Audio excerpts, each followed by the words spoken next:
भगवान ने भी कहा त्रिविधम नरकश्चेदम द्वारम नाशन मात्मनः कामः क्रोधा तथा लोभा तस्मादेत्रेम त्यजेत।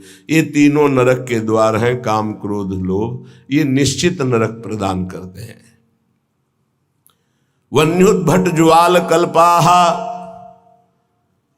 और ये भोग क्या करते हैं, हृदय को जलाते हैं, अग्नि जैसे जला करके त्वगेंद्री को, शरीर को कष्ट देती है, लेकिन ये कारण शरीर तक प्रभाव डालते हैं। भोग, स्वभाव, अंतःकरण, इंद्रियां और स्थूल शरीर भी, इस तीनों शरीरों पर विष का प्रभाव पड़े, ऐसा विष की रचना आज तक नहीं हुई प्रकृति में।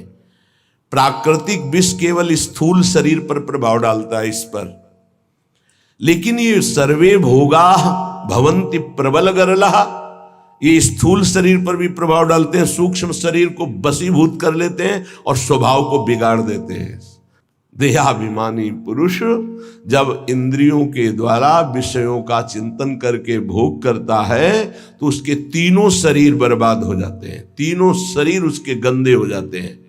ये इसीलिए जो विज्ञजन है वो कह रहे हैं कि इससे बड़ा कोई जहर ही नहीं है। सर्वे भोगा भवंति प्रबल गरला वन्युद्भट ज्वाल कल्पाहा, हृदय जलाता है, भोगने पर भी जलन, भोगने के बाद भी पश्चाताप की जलन, पश्चाताप की जलन।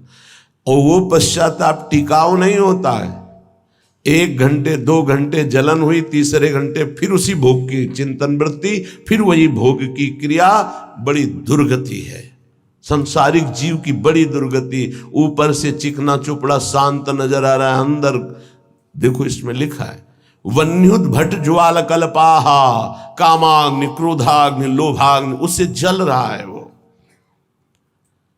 कीट प्रायाः समस्त प्रवर सुरगणाः सिद्ध्यश्चेन्द्र जाल, कह रहे कि बड़े महापुरुष हैं, इसलिए कह रहे हैं कि इन कीड़ों में और देवताओं में कोई फर्क नहीं है। क्यों? प्रारब्धानुसार कीड़ा भी अपने भोग को भोग रहा है, देवता भी भोग को भोग रहे हैं। देवता कोई नवीन कर्म करके भजन थोड़ी कर रहे हैं, अपने पूर्व पुण्यों को भोग रहे हैं। तो कीट प्रायः समस्त प्रवर सुरगणाः, ये प्रवर माने होता श्रेष्ठ, श्रेष्ठ जो देवता लोग हैं हमारी दृष्टि में कीड़े से ज्यादा नहीं है। क्यों? क्योंकि जैसे कीड़ा अपना प्रारब्ध भोग रहा है, ऐसे देवता अपने प्रारब्ध भोग रहे हैं। शुभ कुछ नहीं है उनके पास, नवीन कर्म नहीं, जितना रुपया जमा है उसका भोग कर रहे हैं। जैसे बढ़िया होटल है, हर व्यवस्था है, आपका पेमेंट है तो आप भोगिए, हर भोग, जिस दिन पेमेंट खत्म हुआ धक्का मार के बाहर कर दिए जाओगे। ऐसे ही स्वर्ग से धक्का मार के गिरा दिया जाता है। उसके गले में माला पड़ी होती है, वो माला नित्य नवीन सुगंधित रहती है जब तक उसको स्वर्ग में रहना है। और जहां माला कुम्हलाई तो पता चला कि पुण्य नष्ट हो गए, अब उसको भारी वियोग, उसका विमान छिन जाएगा, उसका महल छिन जाएगा, उसको अप्सरा जो मिली थी वो सब भोग सामग्री एक क्षण में हटा के, देव शरीर से हटा के भ्रष्ट कर दिया गया। फिर मृत्यु लोक में क्या बनेगा, कि कीड़ा पतंगा क्या बनेगा वो भगवान जाने। इसीलिए कह रहे मेरी दृष्टि में कीड़े से और देवता से समानता जब करते हैं तो बराबर नजर आता है। वो अपने प्रारब्ध का भोग भोग रहा है, अपने प्रारब्ध का। बोले मनुष्य का उदाहरण क्यों? मनुष्य श्रेष्ठ है देवताओं से। क्यों? क्योंकि वो राधा राधा कृष्ण कृष्ण जप करके वो भगवत प्राप्ति कर सकता है, देवता नहीं कर सकते। कीट प्रायाः समस्त प्रवर सुरगणाः सिद्ध्यश्चेन्द्र जाल। अब कह रहे ये जो अष्ट सिद्धियां और भी 28 सिद्धियां और भी अन्य छोटी सिद्धियां, बोले ये इंद्रजाल है, कोई भगवदानंद नहीं है। इंद्रजाल माने होता है जो है नहीं पर दिखाया जा रहा है, माया का, जादू का एक नया तमाशा। सिद्धियां क्या है? माया का एक नया तमाशा। अगर उनको, और क्या तमाशा? यही है अभी यहां है और इसी समय कहीं और है। जब दोनों, अरे बड़े तो सिद्ध पुरुष हैं, अभी तो यहां हमारे सामने, तो बोले ठीक इसी समय हमारे पास भी थे, बोले बड़े सिद्ध पुरुष हैं। ये क्या है? कोई खास बात थोड़ी है। अष्ट सिद्धियां, सिद्ध्यश्चेन्द्र जाल, ये इंद्रजाल माया जादू का तमाशा है। यह है प्रेम की प्राप्ति के लिए जो हमें विकलता चाहिए, वो यहां कहीं नहीं टिकना। प्रायः संस्वाद्य वृंदावन रसिक रसम माद्यते मेद्य हृदयम। जिनको वृंदावन प्रेम रस की प्राप्ति की चाह है, वो इतने में किसी में भी न टिके, किसी को भी स्वीकार न करे, नहीं प्रेम रस नहीं मिलेगा। इसीलिए आप देखें हमारे वृंदावन ब्रज धाम या कहीं भी जो भगवत प्रेमी सिद्ध महापुरुष है, आपको कोई जादू तमाशा कोई ऐसी बात नहीं मिलेगी। सीधे सरल स्वभाव, नमन कुटिलाई। तो यहाँ की सिद्धि क्या है? यहाँ के सिद्धों को क्या प्राप्त होता है? रुदु सुस्वरम राजन कृष्ण दर्शन लालसा। पर रोना यहाँ की सिद्धि है। जिस पर तुम हो रीझते क्या देते यदुवीर, रोना सिसकना तड़पना आहों की जागीर। ये यहाँ के सिद्धों की परिपाटी है। एकांत में बैठे हुए चिल्ला चिल्ला के रो रहे प्रभु से, हा कृष्ण, हा कमल लोचन, हा प्रियाजू, हा स्वामिनी। ये यहाँ की सिद्धि है। तो ये किसको मिलती है?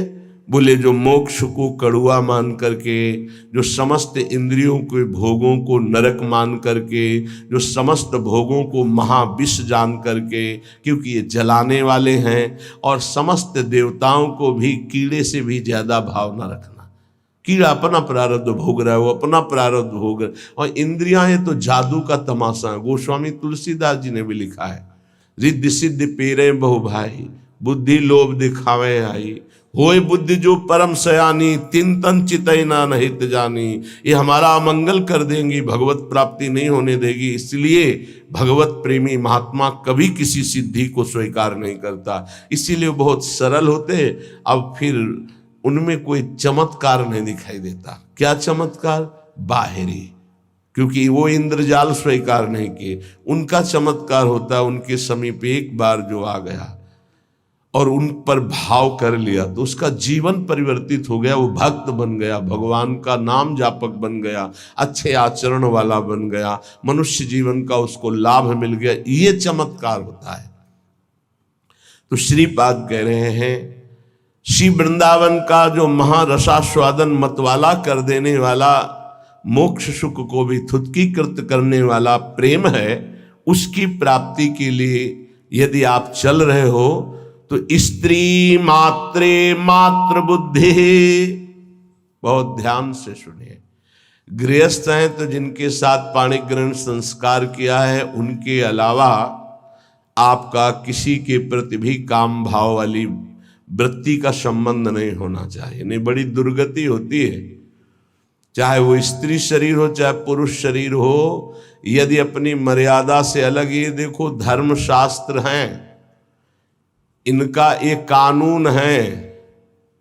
भारतीय संविधान के अनुसार आपने यदि कानून विरुद्ध आचरण किया और नहीं पकड़े गए तो आप अपने को बहुत प्रवीण मानते हैं कि मैं बच गया, देखो।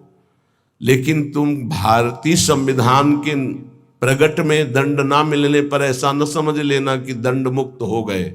एक है भागवतिक संविधान, जिसमें किसी की गवाही, किसी की साक्षी की या किसी की रिपोर्ट की जरूरत नहीं, तुम्हारा कर्म ही तुम्हें दंड दे देगा जो तुमने कर्म किया है।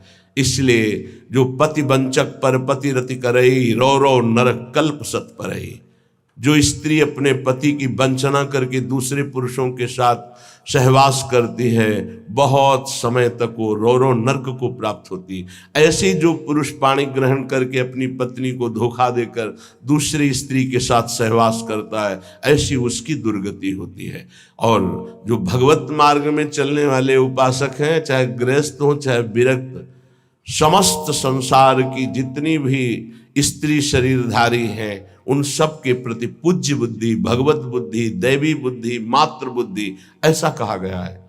जिनसे पाणी ग्रहण किया है उनकी बात अलग, गृहस्थी में बका सबके प्रति भगवत बुद्धि, सबके प्रति।